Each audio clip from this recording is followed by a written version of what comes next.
Since discovering them in 3000 BC, humans have found that potatoes can be boiled, baked, fried, mashed, steamed, and of course, adorned with human plastic body parts. This is the Mr. Potato Head edition of Where's the Fun From?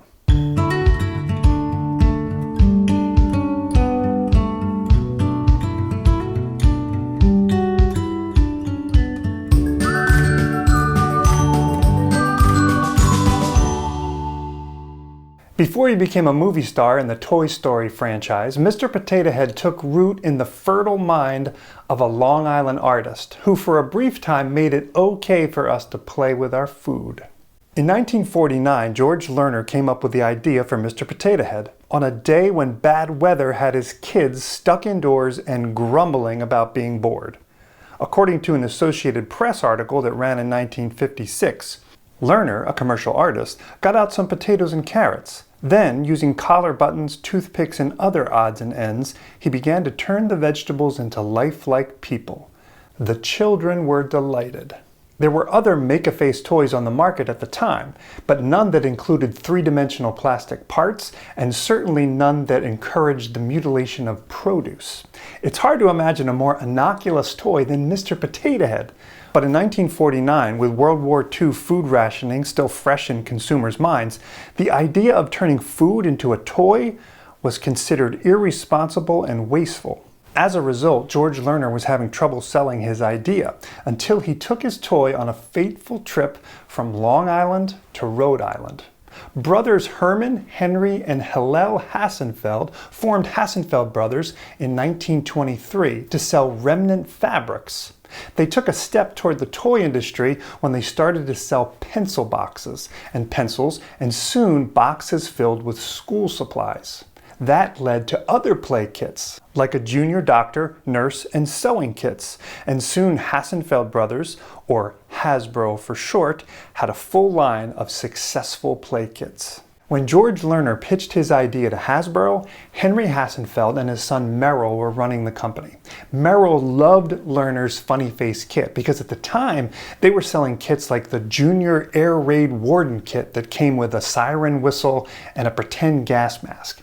The war was over, and despite the controversy over wasting food, Hasbro decided that maybe it was time to let a kid be a kid again. When it was released, it contained no potato, just a styrofoam head to give kids a clear picture of what they were supposed to do with all the potato head paraphernalia in the package, which included a body, hands, feet, ears, 2 mouths, 2 pairs of eyes, 4 noses, 3 hats, eyeglasses, a tobacco pipe, and 8 felt pieces cut out to resemble facial hair, all for just 98 cents. And how did kids find out about this new toy?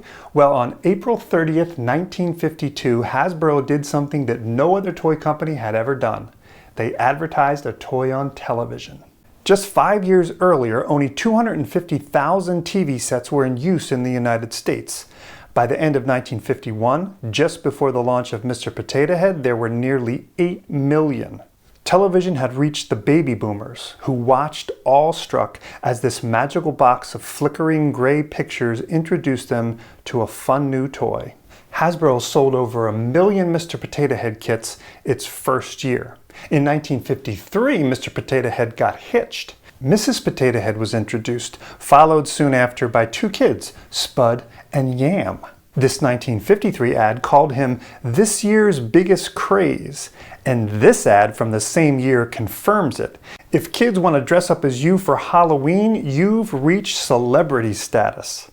Beginning in 1953 and for the rest of the 50s, Mr. and Mrs. Potato Head were front and center in all of Hasbro's marketing. I love the open-ended play of the early Mr. Potato Head kits because they allowed kids to let their imaginations run wild. He wasn't just Mr. Potato Head. He could be Mr. Pepper Head, Mr. Avocado Head, Mr. Tomato Head, Mr. Beet Head, Mr. Orange Head, even Mr. Banana Head. 3 things really changed the way Mr. Potato Head was made. Number 1, kids don't always put their toys away. Yep. Number 2, all organic material eventually rots. Yuck. which means that Mr. Potato Head really did grow on us, especially if he was left under the couch for a few days.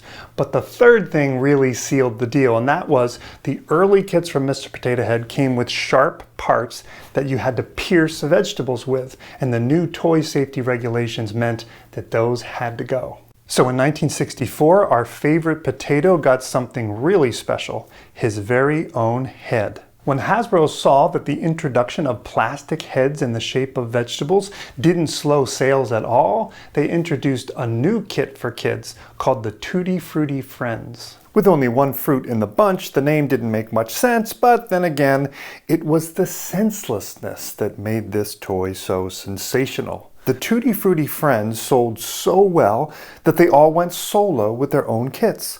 Oscar got his own, Pete got his, Katie got hers, and yes, even Kooky had her time to shine. And with the introduction of themed sets, he and his family became tubers turned tourists, and they visited the moon and a farm, a railroad and a parade, the Wild West and the circus, and even a place they were made for, a masquerade party. Things got a little strange in 1974 when Mr. Potato Head's head doubled in size. I made you, you know it's true. Mr. Potato Head, I made you. Mr. Potato Head, I made you. Mr. Potato Head, a toy you can put together yourself from Hasbro.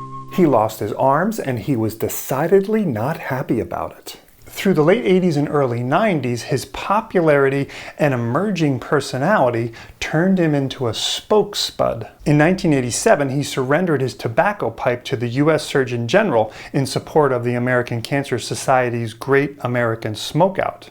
In 1992, he lent a hand by giving up his couch potato reputation and received an award from Arnold Schwarzenegger and the President's Council for Physical Fitness. But even Arnold could not have predicted that Mr. Potato Head was about to become a movie star. Mr. Potato Head, get out! It was 1995 when Mr. Potato Head appeared in the Disney Pixar Pictures hit movie Toy Story. Don Rickles supplied his voice in a persona that presented Mr. Potato Head as a cynic, but somehow lovable just the same.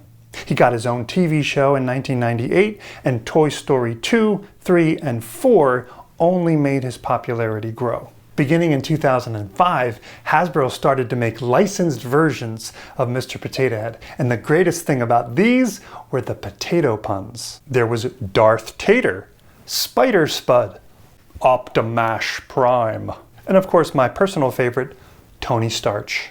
In that article from 1956, George Lerner is quoted as saying, "They told me that nobody would buy a game that merely called for making faces out of vegetables and fruit.